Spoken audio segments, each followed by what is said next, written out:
Ilmiyatu yang bersifat ilmiah.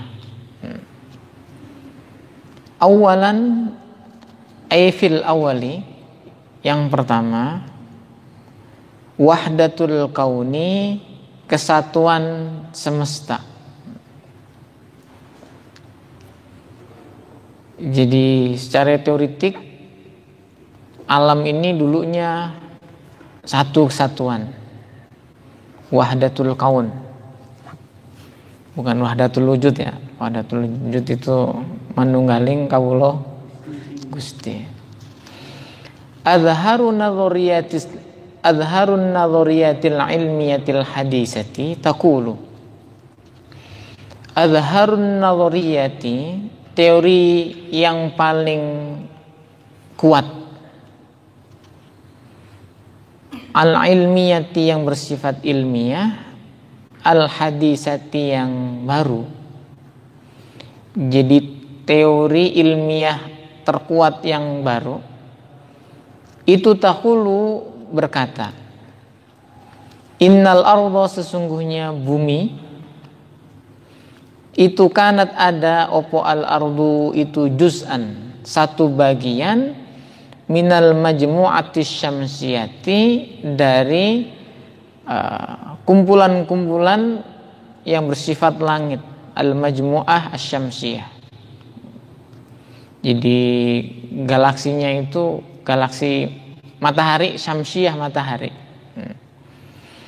Summa, kemudian infasolat, terpisah opo al ardu anha, dari syamsiyah,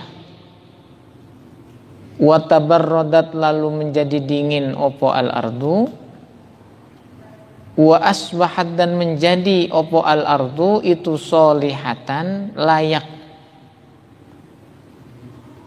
lisukna insani, untuk didiami manusia.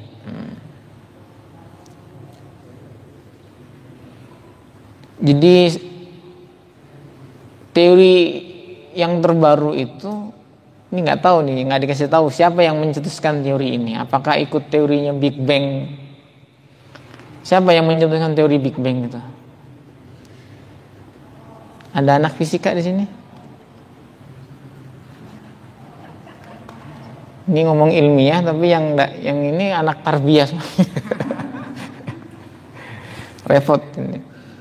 Mungkin fisikawan terkenal pemenang ini diantaranya mungkin ya Stephen Hawking almarhum. Tapi Stephen Hawking kayaknya teori yang paling jelas dia itu bicara tentang apa? Black hole ya, lubang hitam. Ini perlu halaman 129. Jadi black hole itu sisa-sisa peristiwa Big Bang itu masih ada lewat lubang hitam yang saya nggak ngerti itu lubang hitam itu apa maksudnya. Tapi nama teorinya adalah black hole. Nah, Big Bang itu dulu itu satu kesatuan alam semesta ini, menyatu dengan al-majmu'ah asyamsiyah, jadi matahari itu. Karena dia begitu panasnya dan kandungan gasnya mungkin begitu tinggi, satu sama lain bertabrakan, sehingga muncul sebuah dentuman besar, Big Bang, dar gitu. Sehingga meledaklah kosmos itu, menyebar menjadi ya macam-macam planet ini. Nah, mungkin dari situ teorinya dia sudah betul. Ada teori Big Bang, ada black hole dalam kacamata fisikawan. Tetapi bagaimana dia menjelaskan, kok cuman dari serpihan-serpihan al-majmu'ah asyamsiyah yang menyebar itu, kok cuman bumi yang menjadi dingin. Itu yang menyebabkan cuman bumi yang jadi dingin itu apa? Itu dia nggak bisa jawab mungkin kalau kita kejar terus. Seharusnya kalau letusan itu menyebar, membuat galaksi-galaksi dan planet-planet itu, yang kita tempati bukan hanya bumi. Sewaktu-waktu mungkin kita bisa rekreasi ke Mars, atau kamu diriin tenda di Venus, Atau pagi-pagi mau kemana? Mau ke Jupiter gitu. Tapi apa bisa ditempati itu? Nah, kalau sesuai dengan Al-Quran, wa ja'ala lakumul arda firasya. Yang dijadikan firas oleh Allah itu ya bumi. Apa artinya firas itu? Ya sesuatu yang bisa terhampar. Terhampar tuh kita pasang karpet ya jadi karpet. Kalau di bulan kamu pasang karpet, ya kurang kerjaan kamu. Ya nggak bisa terpasang itu karena dia nggak punya gaya gravitasi. Sudah. Itu teorinya sudah klop antara fisikawan dengan Al-Qur'an. Wa yubarhinuna, dan menjadikan bukti siapa mereka ala sihhati hadhihi an-nadhariyati, atas keabsahan teori ini, biwujudil barakini, dengan adanya gunung-gunung berapi. Al-barakin jamak dari burkan. Al-burkan, burkanani, al-barakin. Dalam ilmu pergunungan disebut apa itu? Vulkanologi. Makanya vulkano itu gunung berapi. Apakah ada gunung yang enggak berapi?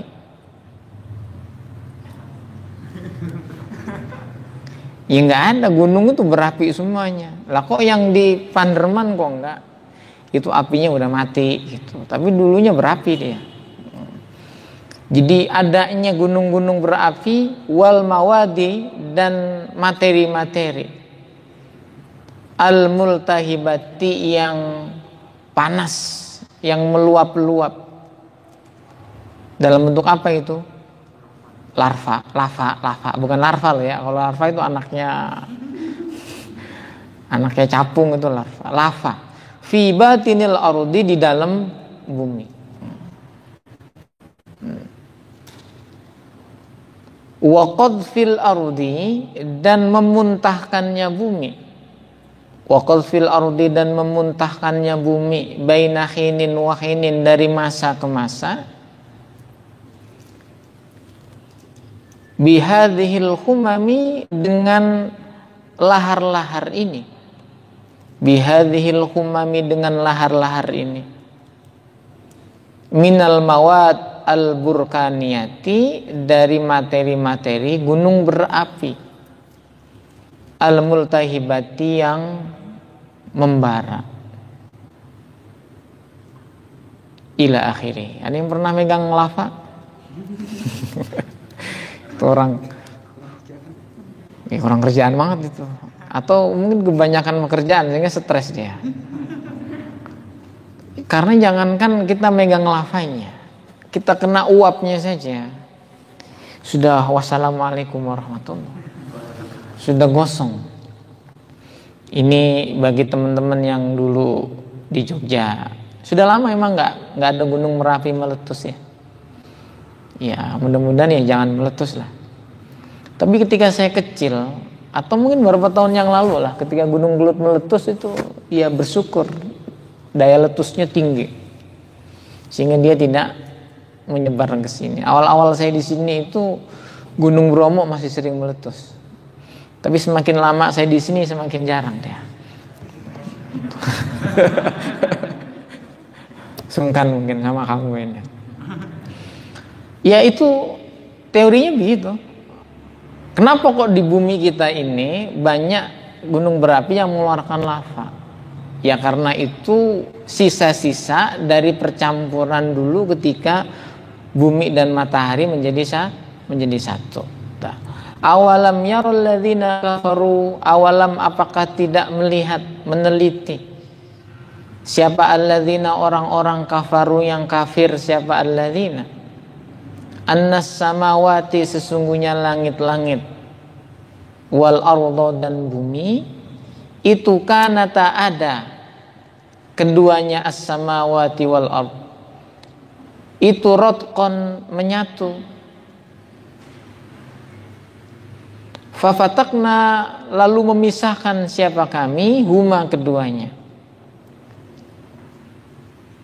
Jadi kalau dalam Al-Quran yang menjadikan matahari itu meletus dalam peristiwa Big Bang itu Allah. Tetapi kalau dalam teori fisikanya yaitu karena daya panas dan gesekan-gesekan uapnya itu semakin ini timbullah ledakan. Jadi kalau dalam ilmu fisika itu sesuatu yang otomatis terjadi. Nah, tetapi hal-hal yang begini ini diajarkan dalam pesantren kita, iya. Jadi saya tuh sering curhat. Saya dulu ketika di Tebireng itu ngajar akidah akhlak. Setelah pelajaran akidah akhlak itu pelajaran biologi. Jadi setelah santri-santri itu saya Islamkan, itu dikafirkan lagi sama guru biologi. Karena guru biologi ketika menerangkan tentang alam semesta, ya nggak ada omong-omongan Allah Subhanahu Wa Taala, ya begitu, ya telur ya begitu sudah. Ayam juga begitu, makhluk itu tumbuh ya begitu itu. Dan pasti mahasiswa atau santri itu ketika menjawab karena Allah Subhanahu Wa Taala, ya nggak lulus pelajaran biologi. Wa ja'alna, dan menjadikan siapa kami minal ma'i dari air, kulla syai'in segala sesuatu, hayyin yang hidup. Jadi Allah menjadikan segala sesuatu itu dari air. Afala tu'minuna, apakah kalian tidak beriman? Bagi orang-orang yang bergelut di bidang fisika dan biologi, ayat ini tentu luar biasa. Tetapi bagi para sahabat yang belum mengerti pada waktu itu teori Big Bang, ya ayat ini diimani dengan keimanan dalam hati, tidak secara logis. Ya begitu. Jadi Al-Quran itu solihun likulli zaman, ya salah satunya ini. Maka menarik sebenarnya Anda ini kalau ada anak IAT untuk meneliti tafsir-tafsir ilmi, ya ulama-ulama mutaqaddim. Bagaimana mereka memahami ayat-ayat Al-Quran yang secara saintifik teorinya baru ditemukan sekarang, nalar ilmiahnya. Bagaimana gunung-gunung itu Allah jalankan, kan dulu begitu Al-Quran. Gunung kok dijalanin? Gimana cara gunung berjalan itu? Tapi kalau sekarang kan sudah ada teorinya, memang bumi ini statis atau bergerak? Statis atau bergerak? Ya bergerak kan, tapi memang sangat lambat sekali. Dulu itu antara Australia dengan Papua itu nyambung atau pisah? Teorinya dulu nyambung, tapi kalau terjadi letusan-letusan gunung akhirnya pisah. Dibuktikan dengan apa? Ya banyaknya hewan yang punya kesamaan antara orang suku aborigin di Australia itu mirip dengan orang-orang Papua. Ya kriwul-kriwulnya sama. Begitu, teorinya begitu. Yaqulu, berkata siapa Ustaz Tibarah, hadhihi utawi ini, Ustaz itu profesor ya, Profesor Tibarah itu berkata, hadhihi utawi hal ini itu mu'jizat min mu'jizatil Qur'ani, termasuk dari mu'jizat Al-Quran. Yu'ayyidu, yang menguatkan kepada mu'jizat apa al ilmul hadisu, ilmu mutaakhir, pengetahuan mutaakhir. Alladzi, yang qarrara, menetapkan, annal kauna, sesungguhnya alam semesta itu kana ada opo al kaun iku syai'an wahidan, satu entitas, muttasilan, yang bersambung, min ghazin, dari gas. Summa, kemudian ingkosama, kemudian terbagi opo al kaun ila sadaima, kepada nebula-nebula. Nebula-nebula itu kamu cari apa nebula itu? Ya nebula itu kumpulan-kumpulan galaksi yang terikat pada satu sistem. Jadi kalau tata surya kita itu ada berapa planet? Saya dulu masuk aliyah khusus, jadi nggak belajar ilmu-ilmu kayak gini. 8, apa aja itu? Merkurius, Saturnus, Jupiter, Venus, Mars, Saturnus, Uranus, ada Uranus, Neptunus, nanti cari lagi lah. Itu kan apa? Itu namanya Bima Sakti ya. Galaksi kita namanya apa? Bima Sakti. Tapi ada galaksi yang lain nggak? Punya sistem juga. Ada mataharinya? Ada. Ada lagi yang di atas? Itu ada lagi. Dan itu lebih jauh lagi. Kita perjalanan ke bulan berapa bulan tuh? Kalau jarak bulan ke bumi berapa sih? Ya, nggak ada yang pernah ke bulan sih ya. Kalau ke matahari banyak kamu ke matahari belanja maksudnya. Tapi bintang-bintang itu kecil atau gede sebenarnya? Besar sekali dibanding bumi. Berapa perjalanan kita ke bintang terdekat itu? Itu ribuan tahun dengan kecepatan cahaya. Jadi kamu berangkat 2020 pakai kendaraan secepat cahaya loh ya, itu nyampe nanti 3020. Gimana tuh 3020? Itu paling, itu yang ke atas, yang ke bawah sama aja, manusia belum mencapai dasar laut yang paling dalam untuk mengeksplorasi di sana. Kenapa? Nggak bisa. Kamu jangankan berenang kedalaman 100 meter di bawah permukaan laut ya. 5 meter aja udah mental kamu. Saya yakin jarang ada santri bisa berenang, apalagi yang perempuan. Wis yakin saya nggak bisa berenang. Padahal itu sunnah ya. Dah. Wa alamun asyamsiyu, dan alam kita asyamsiyu yang sifatnya matahari. Artinya matahari sebagai pusat apa? Pusat apa? Ya pusat tata surya kita matahari. Karena ada apa alamun asyamsiyu itu natijata tilkal inqisomati, menjadi hasil dari pembagian-bagian tersebut, pecahan-pecahan tersebut. Amma syatrusani, adapun paruh yang kedua, minal ayati, dari ayat, wa ja'alna minal ma'i kulla syai'in hayyin, wa ja'alna, dan menjadikan siapa kami minal ma'i, dari air, kulla syai'in hayyin, segala sesuatu yang hidup. Fahuwa, maka utawi asyatrusani minal ayat itu min ablaghima, termasuk sesuatu yang paling kuat, yang paling tembus. Jaa, yang datang opoma fi takriri hakikotin ilmiyatin, untuk menetapkan eksistensi ilmu pengetahuan,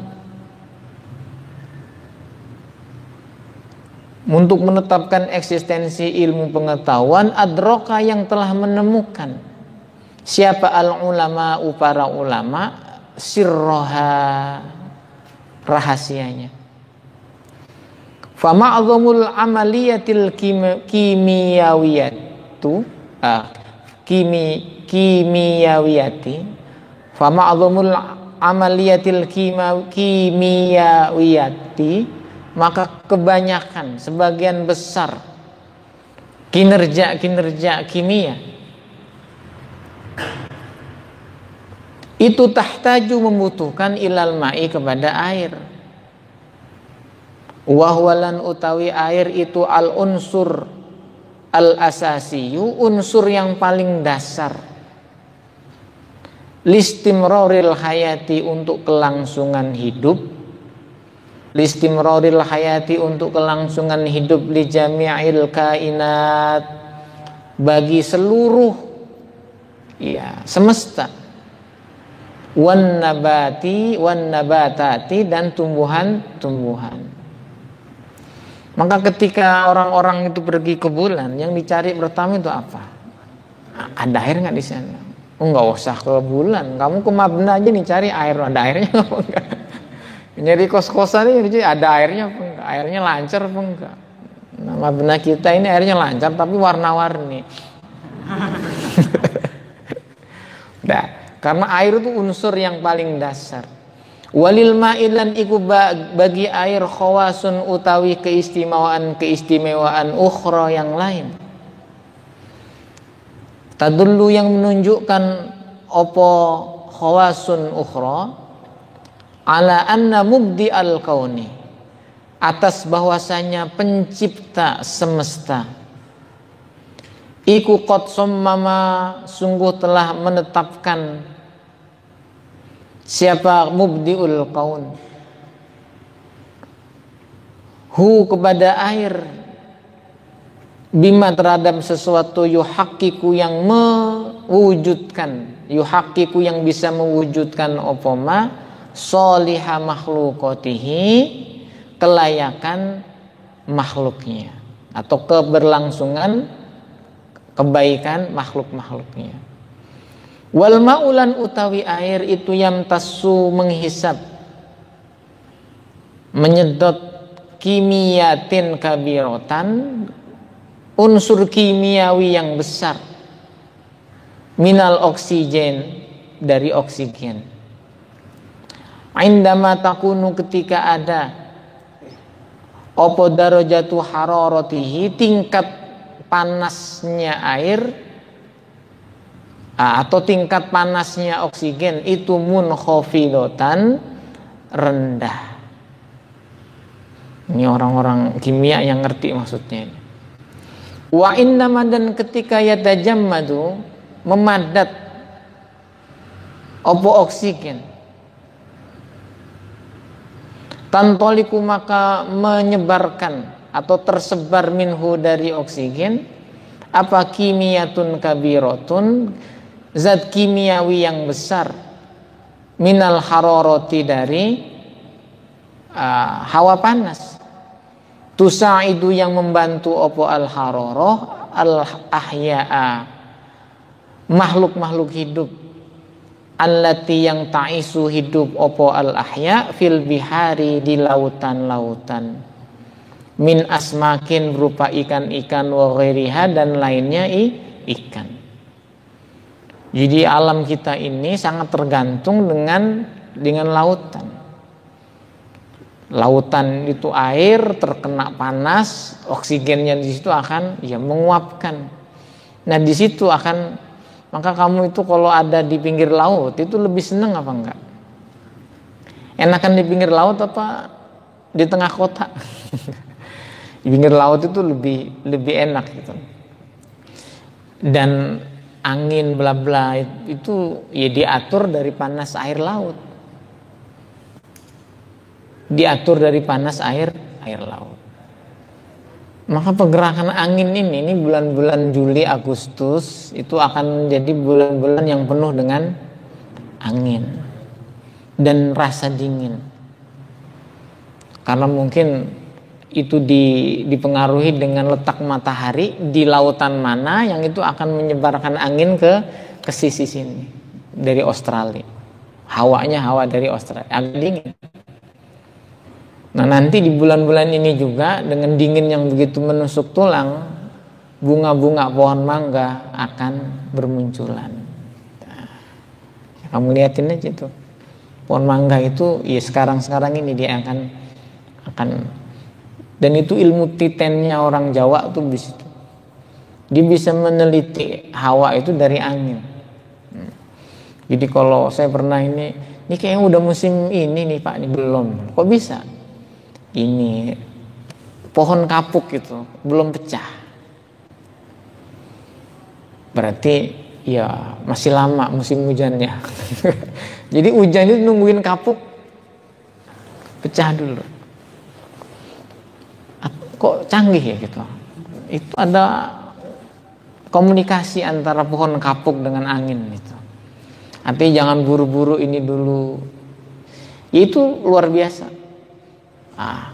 Wa indama fama a'jaba hikmatal Qur'an, fama maka alangkah a'jaba hikmatil Qur'an, menakjubkannya hikmah Al-Qur'an.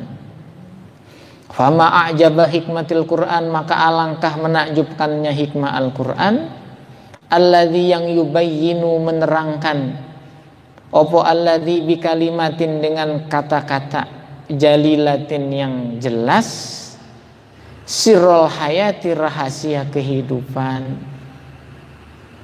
Ia bicara tentang angin, bicara tentang awan, bicara tentang air. Was-sama'i dzatir raj'i wal ardi dzatis sad'a, innahu laqaulun fasl wa ma huwa bil hazl, innahum yakiduna wa akidu kaida, famahilil kafirina amhilhum ruwaida.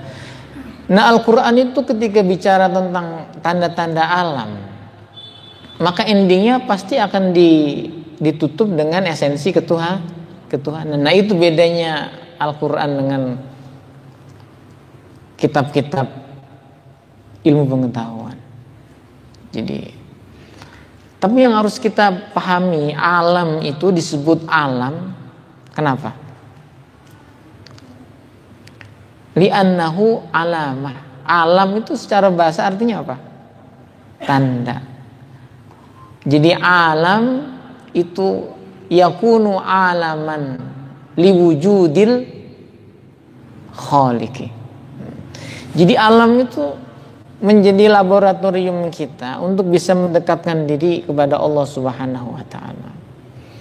Maka para santri itu harusnya betul-betul menguasai ilmu pengetahuan. Baru disebut ulama.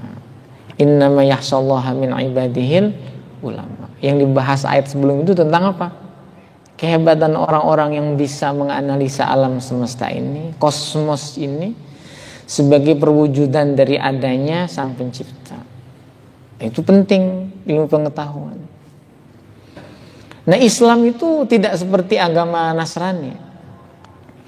Pada abad-abad ketika gereja begitu kuatnya, pada abad 16, abad ke-15, abad ke-17, ketika institusi gereja begitu kuat dan berkuasa di Eropa, maka siapapun ilmuwan yang bertentangan dengan doktrin gereja itu akan dibunuh. Tuh, kucing. Siapa korbannya? Galileo. Apa ya teorinya dia? Dia berpendapat bahwa pusat alam semesta ini adalah matahari atau bumi. Yang mengitari itu bumi mengitari matahari atau matahari mengitari bumi. Nah, kalau gereja doktrinnya apa? Matahari yang muterin bumi. Teorinya Galileo bukan. Sesuai dengan teorinya Kopernikus itu, yang mengitari itu, yang muter itu bumi. Disuruh tobat itu Galileo. Kamu ini melanggar doktrin gereja kalau kamu tidak mencabut dalam sidang inkuisisi. Berarti kamu murtad dari agama Kristen, dipenjara. Pilihan kamu itu mencabut teori kamu, atau kamu bertobat, atau kamu tetap kukuh dengan pendapat kamu. Apa kata Galileo? Tuh, saya ilmuwan, saya tetap memegang teori saya. Dipenjara dan dieksekusi pada tahun 1633, dibakar hidup-hidup. Karena apa? Karena dianggap ilmu teori dia itu bertentangan dengan doktrin gereja. Nah, Islam itu kebalikan. Jadi agama Islam itu terlalu ilmiah, sehingga banyak para ilmuwan itu, justru para ilmuwan itu yang mengakuisisi dan mendoktrin ilmu agamawan. Kalau dalam tradisi Nasrani itu agamawan mendoktrin ilmuwan. Kalau dalam sejarah kita di zaman Mu'tazilah itu ilmuwanlah yang mendoktrin agamawan. Dengan hadirnya ulama-ulama filsafat, orang-orang Mu'tazilah yang rasionalitasnya tinggi, basic keilmuannya mumpuni, maka ulama-ulama yang terlalu konservatif di dalam memahami teks agama itu akan dipenjara. Korbannya siapa? Ahmad ibnu Hanbal. Gara-gara apa? Ya, ini Quran itu makhluk atau khalik? Quran itu qadim atau hadis? Itu jadi perdebatan yang kalau kata orang Mu'tazilah hadis atau qadim? Ya hadis. Menurut Ahmad ibnu Hanbal qadim itu. Nah, ulama-ulama yang rasional itu yang akhirnya mendoktrin ulama-ulama untuk tunduk kepada teori ilmu pengetahuan. Yang Islam juga, jangan dikira filosofi itu nggak Islam. Jadi Ibnu Sina itu Islam apa enggak? Kuat apa enggak? Kuat. Tapi rasional dia bagus. Nah sekarang ini, di zaman sekarang ini, dua-duanya nggak berdaya. Ilmuwannya yang nggak ada, ya agamawannya juga nggak ada yang muncul kan begitu. Politikusnya yang banyak. Jadi ini mudah-mudahan ini bergerak nih arahnya. Jadi pesantren-pesantren itu sudah tidak terlalu. Saya udah sering ngomong begini, pesantren itu jangan semuanya mencetak kiai. Masa 6 tahun belajar nahwu nggak selesai-selesai gitu. Itu saking luasnya ilmu nahwu atau saking gobloknya santri 6 tahun belajar nahwu. Enggak ngerti-ngerti. Muter-muter di bab kalam aja. Sama fikihnya begitu, muter di bab thaharah aja. Muamalah itu enggak begitu ahli. Coba cari santri yang ahli muamalah. Mun kalau udah bab muhaqalah, muzabanah, bai'ul aroya itu mesti bingung itu. Ustadznya yang terangin juga bingung karena dia nggak bisa dagang. Santrinya apalagi pelongok gitu, susah. Jadi pesantren itu hanya menjadi, ya ada yang jadi kiai, oke, bagus lah ulama. Ada yang jadi ilmuwan juga, tetapi dengan basic agama yang bagus. Tebireng sekarang punya apa namanya? Tebireng itu Saintren ya. Saintren itu bagus itu. Jadi pesantren tapi sain. Jadi, tapi itu baru berapa tahun lah, belum terlihat wujudnya. UIN ini gimana? Pengalaman kamu belajar, integrasinya udah muncul belum? Anak syariah itu di samping fikihnya ngelontok, hukum positifnya itu hafal pasal-pasalnya. Sudah begitu atau belum? Anak psikologi itu, waduh, jangan teorinya siapa aja bisa. Bahkan bisa bikin teori sendiri.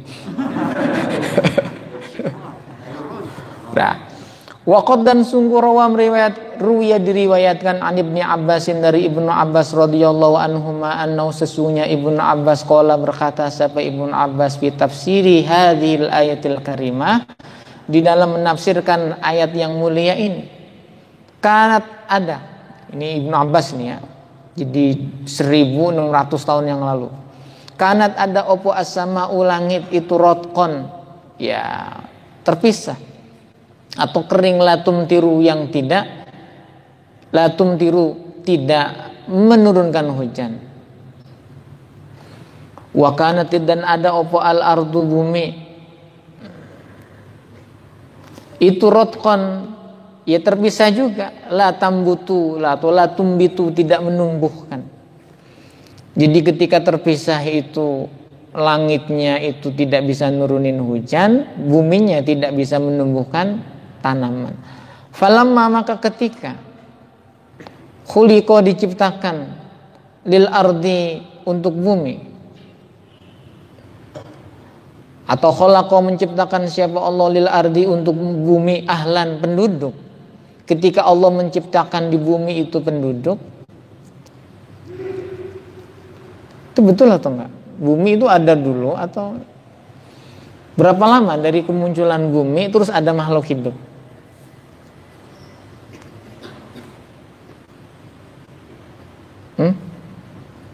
Manusia itu kira-kira mulai ada tahun berapa?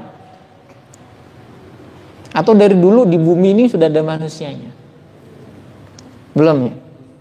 Ya, memang belum ada waktu itu. Bumi itu ya belantara aja. Kalau teorinya Darwin, bumi itu ya ada air saja.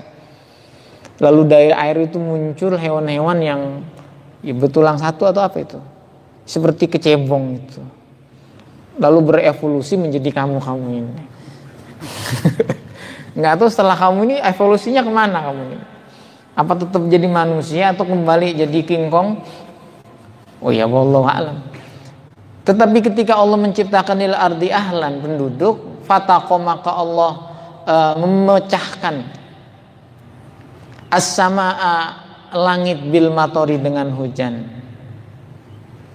Wa fataqo, dan memecahkan apa Allah al ardo, bumi, bin nabati, dengan tanaman-tanaman.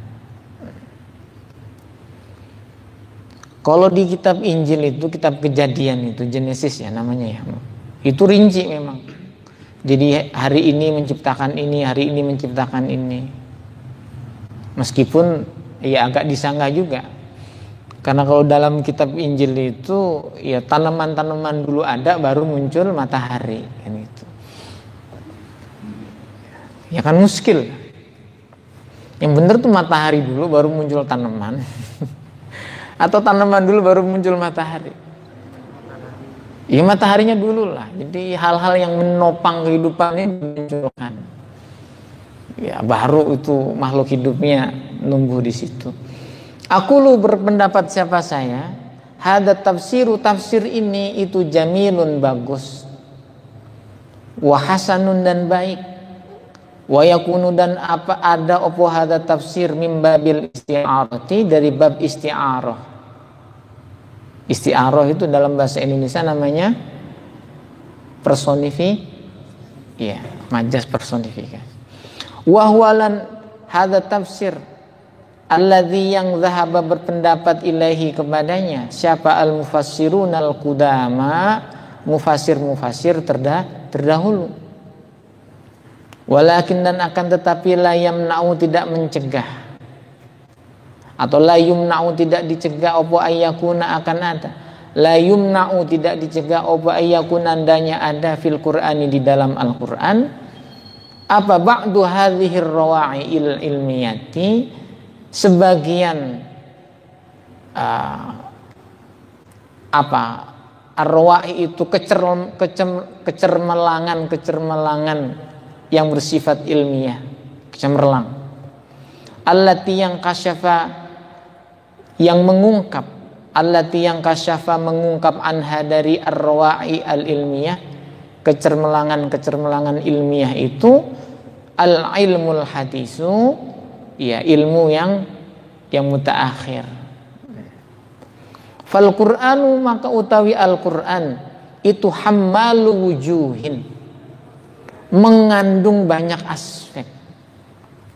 Hammalu wujuhin, mengandung banyak aspek. Walaysa, dan tidak ada hunaka, di sana, apa, tahakkumun, kepastian tunggal, apa, tahakkumun, kepastian tunggal, fi fahmi asrorihi, di dalam memahami rahasia-rahasianya.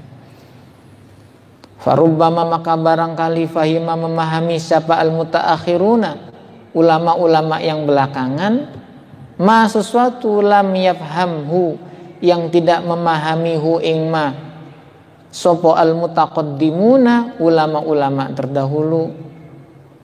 Wallahu ta'ala yaqul, sanurihim ayatina fil afaqi wa fi anfusihim hatta yatabayyana lahum annahul haq. Sanurihim, dan akan menunjukkan siapa kami, ayatina, terhadap ayahum, kepada mereka, ayatina, ing ayat-ayat kami, fil afaqi, di dalam ufuk-ufuk. Ufuk itu apa? Ufuk itu apa sih?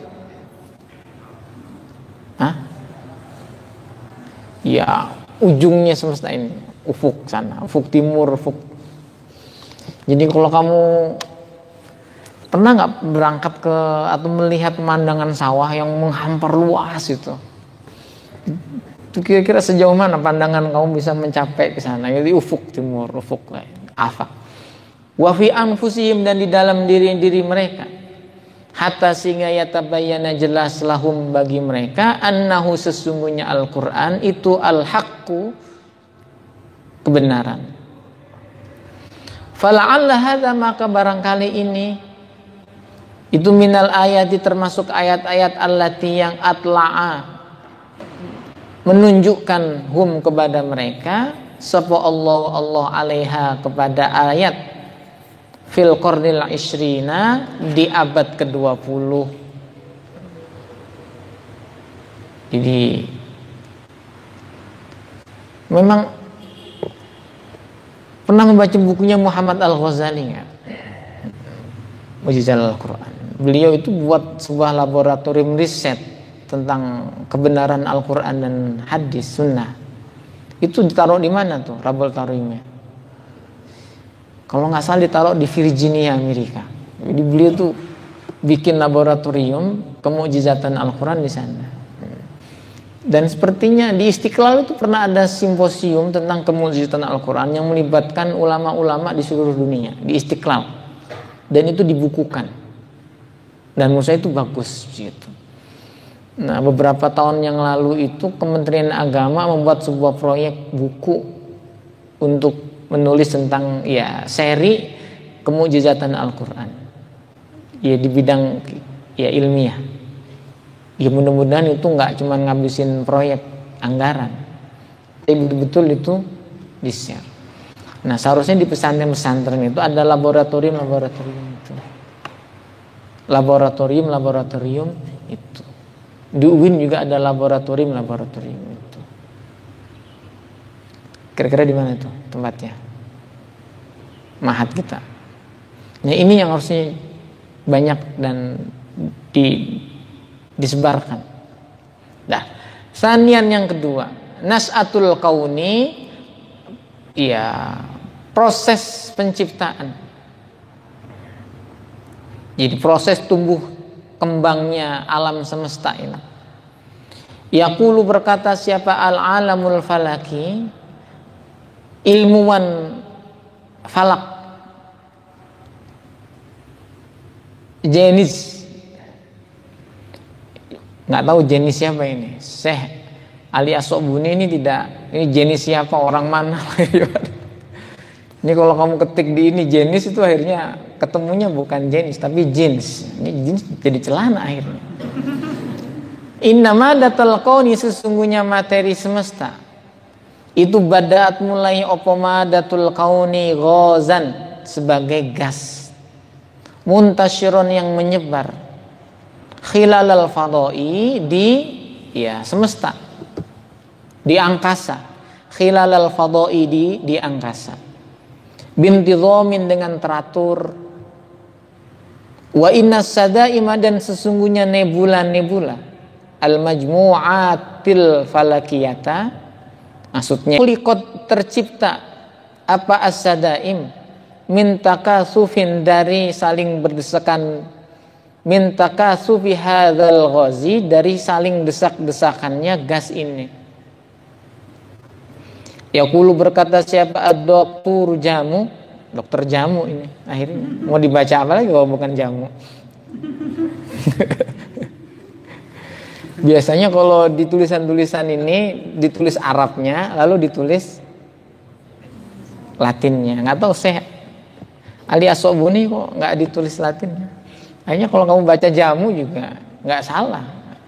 Yang bukan jamu sudah muncul.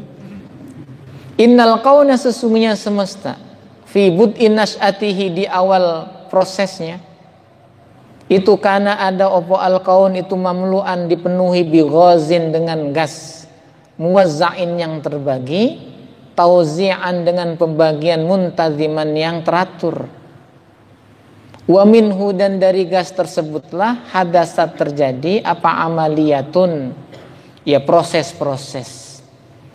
Apa amaliyatun, proses-proses. Hadhihin nadhariyatu, utawi teori ini, najidu, menemukan siapa kami laha, kepada hadhihin nadhariyah, fil Qur'anil Karim, di dalam Quran yang mulia, ma sesuatu yu'ayyidu yang menguatkan opo maha ing an-nadhariyah. Walaula dan seandainya tidak anal Qur'ana sesungguhnya Al-Qur'an itu akhbaro mengkhabarkan sapa Al-Qur'an an dzalika dari hal tersebut, lastaba'adna maka niscaya menganggap jauh siapa kita, lastaba'adna niscaya menganggap jauh siapa kita, hadhihin nadhariyata teori ini. Yaqulu ta'ala tsumma stawa ila sama wa hiya dukhanun, tsumma kemudian istawa naik. Kalau kita mau takwil istawa, ya istaula ila sama'i ke langit siapa Allah. Wahyalan utawi as-sama itu dukhonun asap. Faqala maka berkata siapa Allah laha kepada as-sama, walil ardi dan kepada bumi, i'tiya datanglah kalian berdua, tawaan dengan taat, al-qurhan atau dengan terpaksa. Qalata menjawab siapa as-sama wal ardu, ataina datang siapa kami berdua, ta'ina sebagai ya sesuatu yang taat, yang tunduk kepada Allah.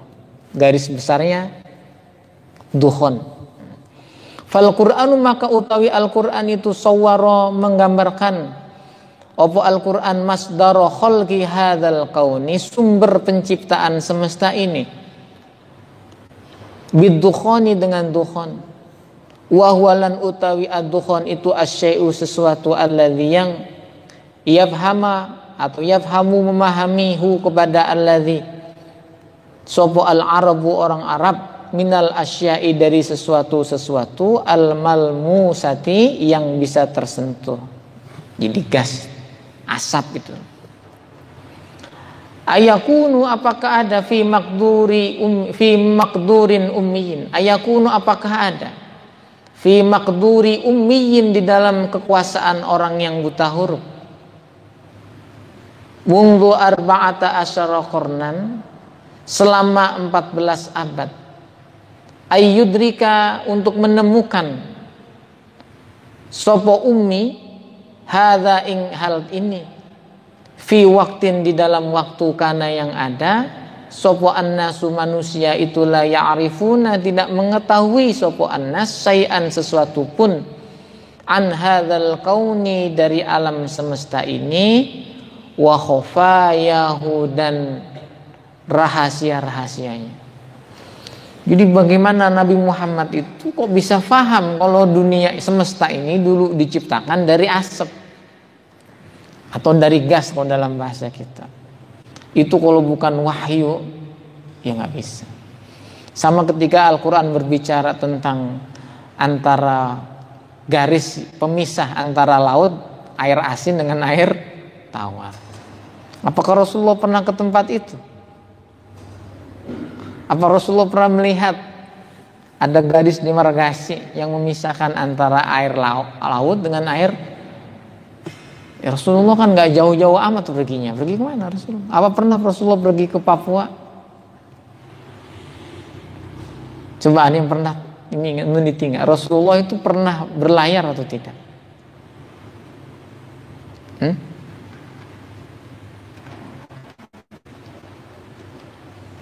Pernah apa enggak?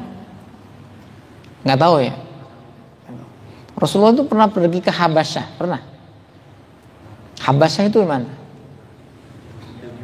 Ethiopia. Ethiopia itu harus nyebrang lautan apa enggak? Hah? Harus nyebrang. Jadi Saudi terus ke Yaman ya. Yaman terus lampu merah belok kemana nggak tahu itu. Tapi Rasulullah pernah ke Habasyah, menyeberangi lautan. Apakah di lautan itu Rasulullah melihat antara pemisah antara air tawar dengan air laut? Dah. Taqsimud dzurrati, salisan yang ketiga taqsimud dzurrati, pembagian atom. Dhalla al-i'tiqadus sa'idu, dhalla ada. Opo al-i'tiqadu keyakinan, as-sa'idu yang unggul, hatta al-qarni tasi'a asyara, hatal qarni atasi asaro sampai abad ke-19. Anna dzurrata sesungguhnya atom hiya utawi dzurrah itu asgharu juz'in bagian terkecil yumkinu yang memungkinkan ayu jada ditemukan apa juz'un fi unsurin di satu unsur minal anasiri dari unsur-unsur. Wa annaha dan sesungguhnya dzurrah atau dzarrah wa anna dan sesungguhnya dzarrah itu ghairu qabilatin tidak menerima litajziati bagi pembagian karena saking kecilnya. Lianna karena sesungguhnya dzarrah itu al-juz'u bagian alladzi yang la yatajazza'u yang tidak bisa terbagi-bagi. Waqad dan sungguh madot berlalu apa kurunun beberapa abad ala hadzal i'tiqadi atas keyakinan ini.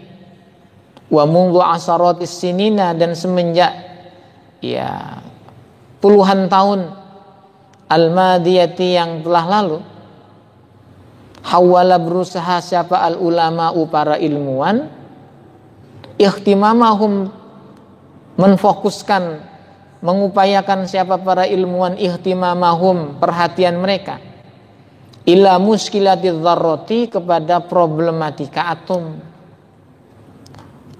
Fa'amkanahum maka memungkinkan hum ing mereka. Fa'amkana maka memungkinkan hum ing mereka opo tajzi'atuha membagi-bagi atom. Wa taqsimuha dan ya membagi-bagi atom.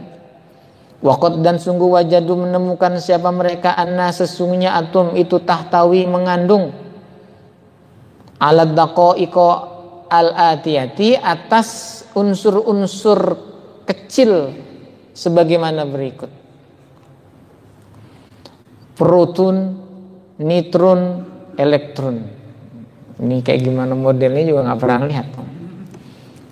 Wa biwasitati hadhihi tajzi'ati dan dengan perantara pembagian ini mereka bisa membuat atom itu jadi 3 bagian dan dipisah-pisah elemennya. Ikhtara'u membuat sapa mereka, menciptakan siapa mereka al-qumbulatadz dzarriyati bom atom wal qumbulatal hidrogeniyati atau hidrogeniyata dan bom hidrogen. Pernah lihat bom hidrogen? Ya mercon paling. Ini bom yang paling berbahaya. Jadi bom hidrogen dan bom atom itu, bom nuklir. Ya, itu pernah dijatuhkan di dunia itu cuma di satu negara. Di dua tempat. Di Nagasaki dan Hiroshima. Dan itu efeknya luar biasa. Berapa orang yang mati dengan bom ini? Ratusan ribu. Berapa orang yang cacat sebab bom ini? Jutaan orang. Bahkan manusia-manusia yang hidup, misalnya kamu ini masih kecil ketika bom atom itu dijatuhkan, nggak mati, tapi kamu menghirup dan terkena radiasinya. Ketika kamu menikah, anak kamu itu menjadi anak-anak yang cacat. Sampai segitunya. Itu merusak betul. Dan itu luar biasa. Dan negara mana yang tega melakukan itu? Ya, Amerika Serikat pakai Shin. Negara yang lain nggak punya. Dan negara-negara yang produksi atomnya gede itu negara mana aja? Amerika, Rusia, Jerman, Tiongkok, Israel, Jepang, Italia. Negara Islam yang punya bom atom?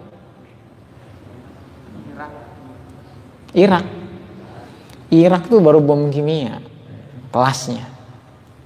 Bom kimia itu kan cuma mercon dikasih zat kimia kan gitu aja. Enggak sampai punya daya, belum. Irak nggak punya. Satu-satunya negara Islam yang punya bom atom mana? Atau nggak satu-satunya mungkin? Setahu saya itu Pakistan. Jadi negara Islam yang punya bom atom dan bisa memproduksi bom atom itu Pakistan. Mungkin Turki, wallahu a'lam. Kalau ngelihat teknologinya sangat mungkin Turki itu punya. Kalau Pakistan aja punya, apalagi yang Apalagi Turki kan begitu. Indonesia nggak punya bom atom. Bom atom Indonesia nggak punya. Kalau kacang atom banyak. Jadi tenaga nuklir itu penting atau tidak? Penting, sangat penting sekali. Tapi risikonya tinggi. Yang baru mau memproduksi Iran, itu sudah ribut seluruh dunia, khususnya ya, Israel dan Amerika. Kalau Amerika kan apa kata Israel dan Saudi. Jadi Saudi itu nggak rela kalau Iran itu punya bom nuklir, nggak ridho dia. Dan Arab Saudi itu ingin betul bagaimana Iran itu nggak boleh maju, supaya tidak ada matahari kembar di Syarqil Ausat. Jadi Saudi itu ingin ya yang maju itu ya Saudi saja. Sedangkan Iran kebalikannya, mereka ingin yang maju itu Iran aja, Saudi enggak. Maka antara Syiah dan Wahabi ini itu berantem terus. Dan korbannya Nahdlatul Ulama. Kita berada di tengah pertempuran dua kutub, kanan dan kiri. Iran lebih dekat ke sosialis, orang Syiah itu lebih ke kiri. Makanya dia dekat dengan negara-negara komunis, Rusia, Tiongkok, Venezuela, itu yang ideologinya itu Marxis atau kiri. Sedangkan Saudi itu ya kiblatnya ke negara-negara kapitalis, liberal, Amerika, Indonesia, ya mungkin bikin blog sendiri lah gitu, bikin blog sendiri tapi nggak nyampe. Dah, 3 ini. Wa na'udzu, dan meminta perlindungan siapa kita billahi kepada Allah min qiyamis saati, dari adanya kiamat. Wa min syarri iblisa, dan dari keburukan iblis al-la'ini yang terlaknat. Ya mungkin Syekh Muhammad Ali As-Subuni ini menganggap bom nuklir itu bagian dari qiyamis sa'ah. Jadi kalau sudah bom atom itu, ini kalau jadi Amerika perang sama Cina dan dua-duanya itu punya bom atom, dalam kondisi terdesak mungkin supaya cepat mengakhiri perang, ya sudahlah, bom atom itu mungkin cara yang efektif untuk mengakhiri perang.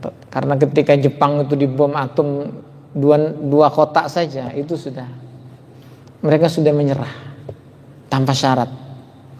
Padahal sebelumnya Jepang itu mampu menghancurkan pangkalan militer Amerika di Pearl Harbor.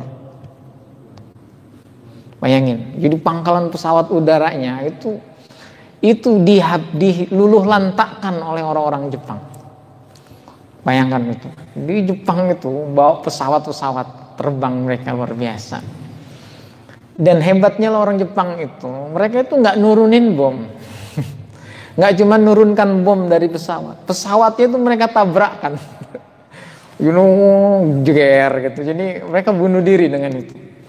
Dan itu sudah kalang kabut. Amerika itu ibaratnya ya ketika pangkalan perangnya itu diserang, pesawatnya banyak dihancurkan di situ. Ya mereka sudah nggak berdaya. Kalau pakai perang normal, ya kalah sebenarnya mereka. Tapi dia punya senjata pamungkas. Apa itu? Bom atom. Nah, Jepang hancur. Dan setelah itu Kaisar itu diminta oleh rakyatnya untuk tidak. Jadi Jepang itu punya undang-undang anti perang. Jadi masyarakat Jepang itu sudah mengharamkan perang. Mengharamkan perang. Itu ada dalam konstitusi mereka. Jepang itu tidak boleh ikut berperang. Sampai sekarang. Kalaupun mereka punya angkatan perang itu cuma buat gagah-gagahan. Tapi mereka sudah tidak ekspansi seperti dulu lagi. Karena kapok dan takut terkena bom nuklir lagi. Nah kita ini mungkin perangnya dulu kurang kenyang mungkin. Sekarang masih pengen perang aja. Dah, mudah-mudahan kalau saya setuju, kalau saya nanti jadi sekjen PBB, semua negara-negara yang punya nuklir itu harus dimusnahkan. Dan kalau ada negara yang masih melihara nuklirnya, memproduksi, itu harus kita kucilkan secara global. Mereka tidak boleh ambil nafas di dunia ini lagi. Kalau saya dukung saya. Istami, dengarlah siapa engkau ila qouli ta'ala, kepada firman Allah Ta'ala, indal ikhbari, ketika memberitahukan anil dzarrati, dari atom. Wa ma ya'zubu ar-rabbika min misqali dzarratin fil ardi wala fis sama wala asghar min dzalika wala akbaru illa fi kitabim mubin. Ya, tidak asing bagi Allah itu. Tidak bisa, ya itu bisa ada dzarrah di dalam bumi dan di langit yang lebih kecil dan lebih besar. Bagi Allah Subhanahu wa taala, ya itu bukan sesuatu yang aneh lah. Bukan sesuatu yang luar biasa. Fa kalimatu asghar, maka kata asghar minal dzarrati, dari dzarrah, fil ayatil qur'aniyati, di dalam ayat Quran tersebut, tasrihun jaliyun, itu penjelasan yang jelas, bi imkani tajzi'atiha, dengan kemungkinan membagi atom tersebut. Wa fi qoulihi wala fis sama bayanun, itu penjelasan bi anna khawasad dzarrat, bahwasanya kekhususan atom-atom fil ardi, di bumi, hiya nafsu khawasid dzarratil mawjudati fis syamsi, yaitu sama. Jadi kekhususan yang sama dengan atom-atom yang ditemukan di matahari, wan nujumi, dan langit-langit, wal kawakibi, dan bintang-bintang. Fahal, maka apakah darasa, mempelajari siapa Muhammadun Muhammad, khawasad dzarrati, kekhususan atom, wa amkanahu, makanya dulu atom itu dalam bahasa tafsir itu sebesar biji sawi. Gitu dulu ulama-ulama kita itu maknai dzarrah itu sebiji sawi. Masih kelihatan kan? Padahal biji sawi itu kalau dibagi atomnya itu ada berapa? Wah, nggak karu-karuan. Jadi ya itulah kehebatan ilmu pengetahuan. Jadi beragama itu harus menjadi orang yang berilmu. Beragama tanpa ilmu itu agak pincang orang agama. Tidak memiliki kecerdasan dan kepastian yang presisi terhadap ayat-ayat Allah Subhanahu wa taala. Maka saya itu agak heran. Yang punya ghirah untuk mengkaji Al-Qur'an itu. Dulu awal-awal saya di UIN itu kan oleh Prof Imam itu didatangkan profesor-profesor dari ITB. Untuk apa? Melakukan kerjasama ilmiah terkait dengan kajian Al-Quran dan Sunnah. Itu saya masih ingat betul itu jadi profesor yang dari ITB datang sini, orang yang gemuk tinggi gitu. Ya luar biasa, dia bicara tentang sen. Dan kamu nggak usah heran kalau masjid ITB itu, masjid apa? Masjid Salman Al Farisi itu menjadi semacam laboratorium dakwah yang luar biasa, fungsional, operasional, dan punya manfaat yang luar biasa.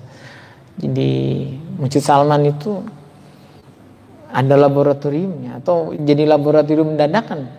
Jadi banyak karya-karya jamaah masjid di situ, mahasiswa banyak aktif di masjid itu membuat produk-produk yang luar biasa. Contohnya apa itu?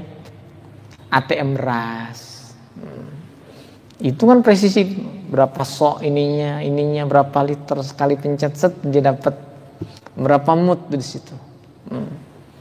Itu ATM beras itu luar biasa.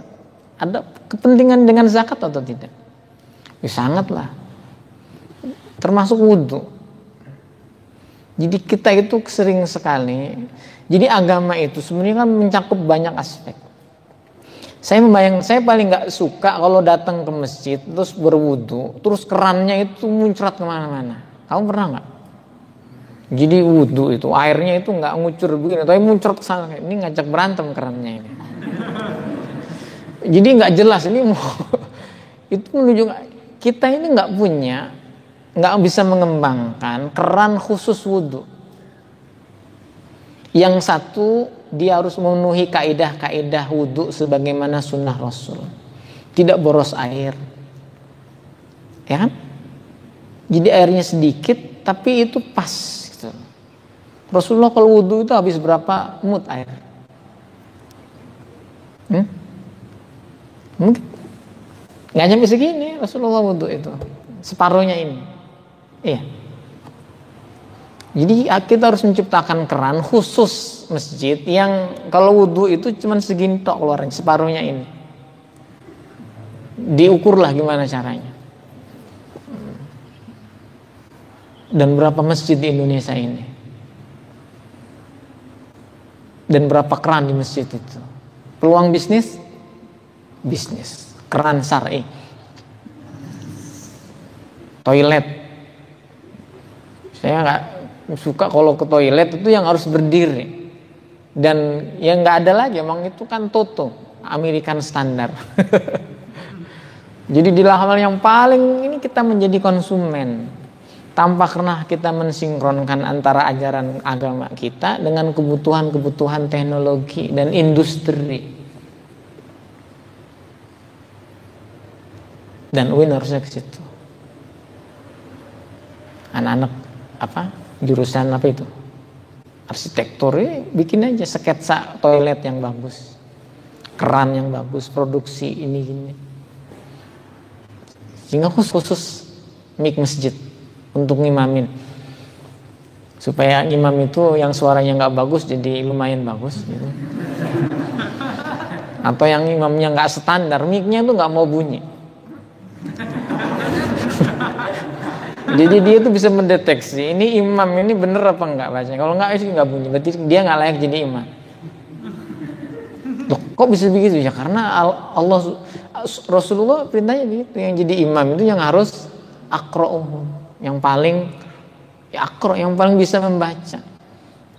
Nah orang itu kalau sudah aqra' itu ya pasti ya suaranya masih standarnya, standar tajwidnya pasti jalan. PR kita banyak. Fa kalimat as'a. Wad dalilu innaha la dalilun, innaha sesungguhnya hal tersebut di atas tadi itu la dalilun niscaya, atau ayat itu la dalilun niscaya, dalil qawiyun yang kuat ala annal Qur'an, bahwasanya Quran itu wahyun ilahiyun, wahyu ilahi. Kurang 15 menit ya. Kan sampai jam 3 harusnya. Robian yang keempat, naqsul oksigena, berkurangnya oksigen. Munduk tisafit toiron, semenjak tersingkapnya kapal terbang, pesawat terbang. Zaharat, jelas nampak lil ulama'i, bagi para ulama. Jadi semenjak kapal terbang itu ditemukan, tahun berapa kapal terbang ditemukan? Yang menemukan siapa?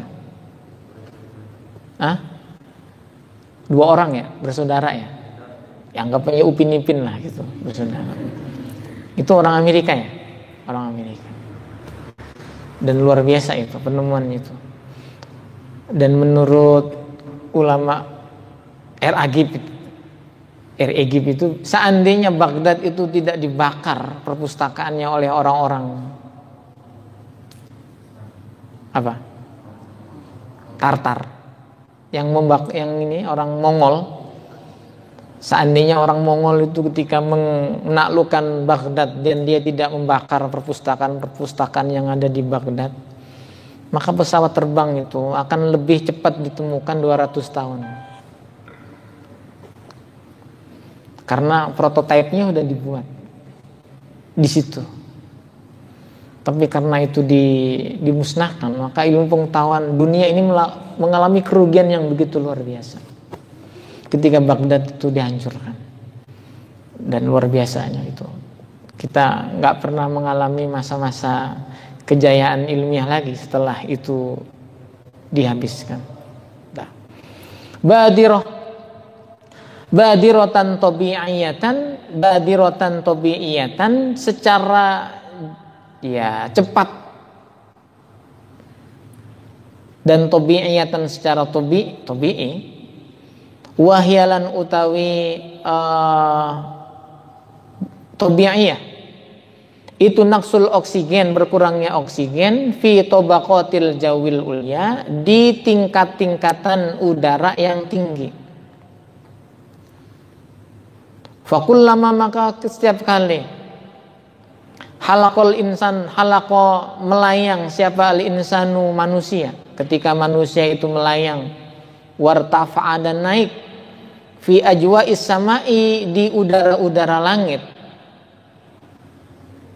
kullama setiap kali adrokathu hadhihi dhahiratu, kullama setiap kali adrokat menjumpai hu kepada insan opo hadhihi dhahiratu, fenomena ini, ketika mereka melayang di udara, wasa'aro dan merasakan inda dzalika, ketika hal tersebut, bidoiki sodri, dengan sesaknya dada, wasu'ubati tanafusi, dan kesulitan bernapas, hatta sehingga layakadu niscaya, atau hatta layakada niscaya hampir, yas'uru merasakan siapa al insan bil ikhtinaqi, dengan tercekik. Walihada, dan karena inilah, fa inna toyyarina, sesungguhnya para penerbang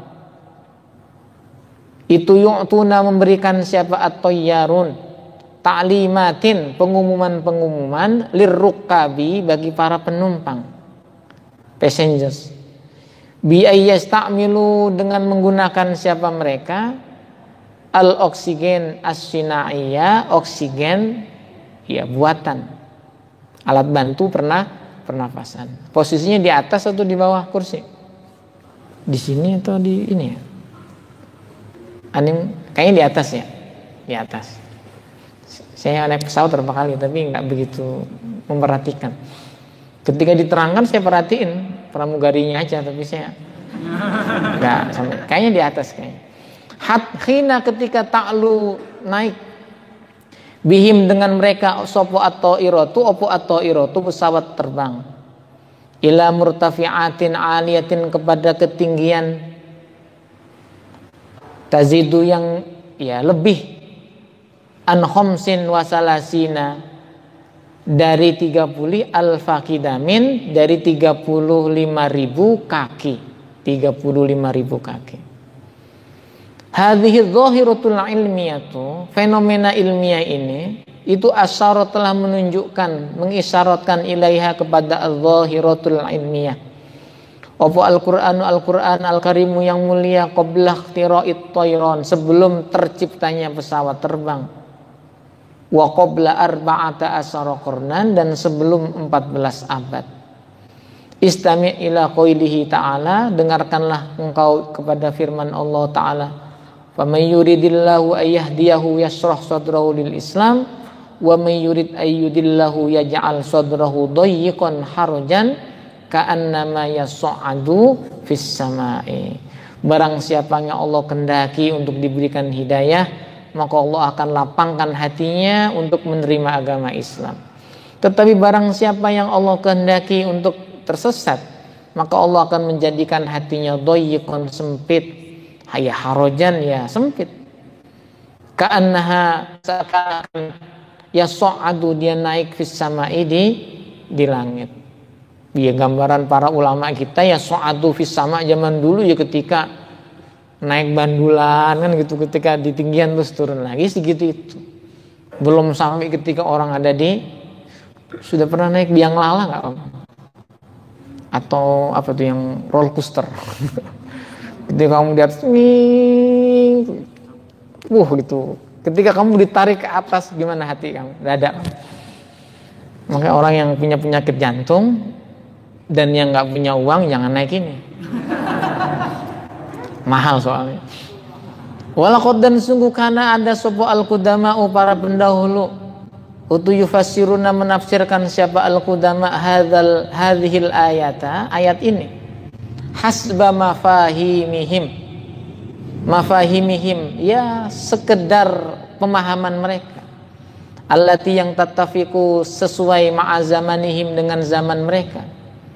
Fakanu, maka ada siapa mereka kudama itu, yaquluna, berkata, ka'annama yas'adu fis sama, ay kaman seperti orang yuhawilu yang berusaha as-su'uda naik ila sama'i ke langit, wa huwa dan dia atau hal tersebut laisa bimustatiin dan dia itu tidaklah orang yang mampu. Au kaman atau seperti orang yuhawilu yang menghayalkan siapa man amalal mustahili perbuatan yang mustahil. Wa qad jaa dan sungguh telah datang opo hadzal asru ya masa ini. Fa adhara maka menunjukkan opo hadzal asru mu'jizatal qur'ani kemu'jizatan Al-Qur'an. Wa sajjala dan mencatatkan opo Al-Qur'an ittifaqan kesesuaian ra'ian yang ya menakjubkan yang luar biasa lil ayatil qur'aniyati terhadap ayat-ayat Al-Qur'an ma'al waqi'il ilmi dengan kejadian atau dengan peristiwa yang bersifat ilmiah, dengan kenyataan ilmiah. Fakana maka ada opo al-waqi' al-ilmi itu ta'yidan menguatkan di sidqi nubuwati Muhammadin sallallahu alaihi wasallam terhadap kebenaran kenabian Nabi Muhammad sallallahu alaihi wasallam. Falillahi ma arwa'a hadzal qur'ana. Falillahi maka bagi Allah ma arwa'a betapa menakjubkannya, betapa luar biasanya hadzal qur'ana ing Al-Qur'an ini. Wa ma asmahu dan betapa tingginya Al-Qur'an. Wa ma asmahu dan betapa tingginya Al-Qur'an. Maka di Mahat Ali ada ketentuan hafal Quran atau tidak? Harusnya ada. Nanti saya usulkan ke Yai Muzaki. Jadi minimal anak Mahat Ali itu hafal 10 juz. Setuju? Enggak setuju. Berarti 15 juz.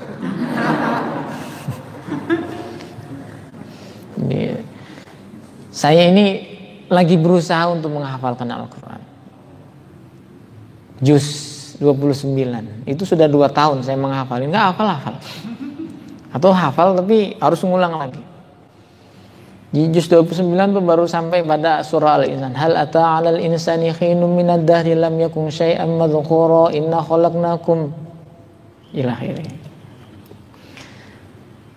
Itu umur saya menghafalkan Al-Qur'an itu begini ternyata Al-Qur'an itu ya luar biasa. Jadi dulu saya menghafalkan Al-Qur'an tapi rasanya itu baru terasa sekarang.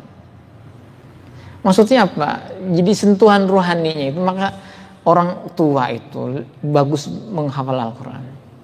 Jadi sesuai sunnah Rasul menghafal Al-Quran itu mulai umur 40 tahun.